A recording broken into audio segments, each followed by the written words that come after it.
ভাবুন তো, আপনি সকালবেলা বাড়ি থেকে বের হলেন একদম ফ্রেশ, পরিষ্কার, সুন্দর একটা গন্ধ নিয়ে, কিন্তু দুপুর হতে না হতেই সেই গন্ধ উধাও, আর আপনি নিজেই নিজের কাছে অস্বস্তি ফিল করছেন। এটা শুধু আপনার না, প্রায় সবাই এই সমস্যার মধ্যে পড়ে। কিন্তু ভালো খবর হলো, আপনাকে হাজার হাজার টাকা খরচ করে দামি পারফিউম কিনতেই হবে না। অল্প বাজেটেও আপনি সারাদিন ফ্রেশ আর কনফিডেন্ট থাকতে পারেন, যদি কিছু স্মার্ট ট্রিক্স জানেন। প্রথমেই একটা বড় ভুল ভেঙে দিই। অনেকে ভাবে দামি পারফিউম মানেই বেশি লং লাস্টিং। এটা পুরোপুরি সত্যি না। আসল ব্যাপার হলো আপনি কিভাবে ব্যবহার করছেন।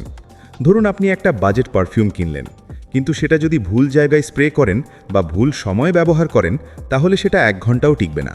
আবার সঠিকভাবে ব্যবহার করলে একই পারফিউম 5-6 ঘন্টা পর্যন্ত টিকে যেতে পারে। এখন আসি প্রথম ট্রিকে। সবসময় পারফিউম লাগানোর আগে স্কিন হাইড্রেটেড রাখুন। শুষ্ক স্কিনে পারফিউম বেশি সময় ধরে থাকে না। তাই আপনি যদি আগে একটু ময়েশ্চারাইজার বা লোশন লাগান, তারপর পারফিউম ব্যবহার করেন, তাহলে গন্ধ অনেক বেশি সময় ধরে থাকবে। এটা খুবই সহজ একটা হ্যাক, কিন্তু অনেকেই এটা জানে না।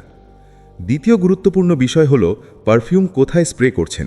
বেশিরভাগ মানুষ শরীরের যে কোনো জায়গায় স্প্রে করে দেয়, কিন্তু আসলে কিছু নির্দিষ্ট পালস পয়েন্ট আছে যেখানে স্প্রে করলে গন্ধ বেশি ছড়ায় এবং লং লাস্ট করে। যেমন গলার দুপাশ, কানের পেছনে, কবজিতে এবং কনুইয়ের ভাঁজে। এই জায়গাগুলোতে শরীরের তাপ বেশি থাকে, ফলে পারফিউম ধীরে ধীরে রিলিজ হয় এবং সারা দিন ফ্রেশ ফিল হয়। আর একটা বড় ভুল, পারফিউম স্প্রে করার পর অনেকে কবজি ঘষে দেয়। এটা একদম করবেন না। এতে করে পারফিউমের মলিকিউল ভেঙে যায় এবং গন্ধ দ্রুত উড়ে যায়। শুধু স্প্রে করে ছেড়ে দিন, তাহলেই সেটা ভালোভাবে কাজ করবে। এখন কথা বলি বাজেট পারফিউম সিলেকশন নিয়ে। অল্প দামের মধ্যে আপনি যদি ফ্রেশ থাকতে চান, তাহলে সবসময় লাইট, সিট্রাস বা অ্যাকোয়া টাইপ ফ্র্যাগ্রেন্স বেছে নিন। এই ধরনের গন্ধগুলো ক্লিন, ফ্রেশ এবং ডে টাইমের জন্য পারফেক্ট। ভারী, মিষ্টি বা খুব স্ট্রং গন্ধ অনেক সময় বাজেট পারফিউমে ভালোভাবে তৈরি হয় না, ফলে সেটা বিরক্তিকর হয়ে যেতে পারে। আর একটা স্মার্ট ট্রিক হলো লেয়ারিং। মানে শুধু পারফিউম না, আগে একটা মেল্ড ডিওড্রেন্ট ব্যবহার করুন, তারপর তার ওপর পারফিউম স্প্রে করুন। এতে করে গন্ধের একটা বেস তৈরি হয় আর পারফিউমটা অনেক বেশি সময় ধরে থাকে। এটা বিশেষ করে যারা সারাদিন বাইরে থাকে তাদের জন্য খুবই কাজের। আপনি চাইলে আপনার কাপড়েও হালকা করে পারফিউম স্প্রে করতে পারেন। কাপড়ে গন্ধ অনেক বেশি সময় ধরে থাকে স্কিনের তুলনায়। তবে সাবধান, সরাসরি সাদা বা ডেলিকেট কাপড়ে স্প্রে করবেন না, দাগ পড়ে যেতে পারে। একটু দূর থেকে হালকা মিস্টের মতো স্প্রে করুন। এখন একটা খুব ইম্পর্ট্যান্ট বিষয়, আপনার পার্সোনাল হাইজিন। আপনি যত ভালো পারফিউমই ব্যবহার করুন না কেন, যদি শরীর পরিষ্কার না থাকে তাহলে কোনো লাভ নেই। তাই প্রতিদিন গোসল করা, পরিষ্কার কাপড় পরা, এই বেসিক জিনিসগুলোই আসল গেম চেঞ্জার। পারফিউম শুধু এটাকে আরও ভালো করে তুলে ধরে।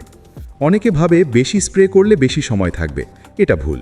অতিরিক্ত পারফিউম মানুষকে বিরক্ত করতে পারে। বরং কম পরিমাণে সঠিক জায়গায় স্প্রে করাই বেস্ট।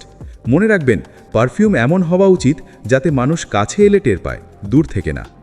আর একটা প্রফেশনাল টিপ হলো, আপনার ব্যাগে একটা ছোট ট্র্যাভেল সাইজ পারফিউম বা ডিও রাখুন। দুপুরে বা বিকেলে একবার রিফ্রেশ করে নিলে আপনি আবার নতুনের মতো ফ্রেশ ফিল করবেন। এটা খুব সিম্পল কিন্তু খুব পাওয়ারফুল অভ্যাস। শেষে একটা জিনিস মনে রাখুন, পারফিউম শুধু গন্ধ না, এটা আপনার পার্সোনালিটি। আপনি কেমন ফিল করছেন সেটা অনেকটাই নির্ভর করে আপনার গন্ধের ওপর। তাই দামি না, স্মার্ট হন, সঠিক ট্রিক্স ব্যবহার করুন আর অল্প খরচেই সারাদিন ফ্রেশ আর কনফিডেন্ট থাকুন।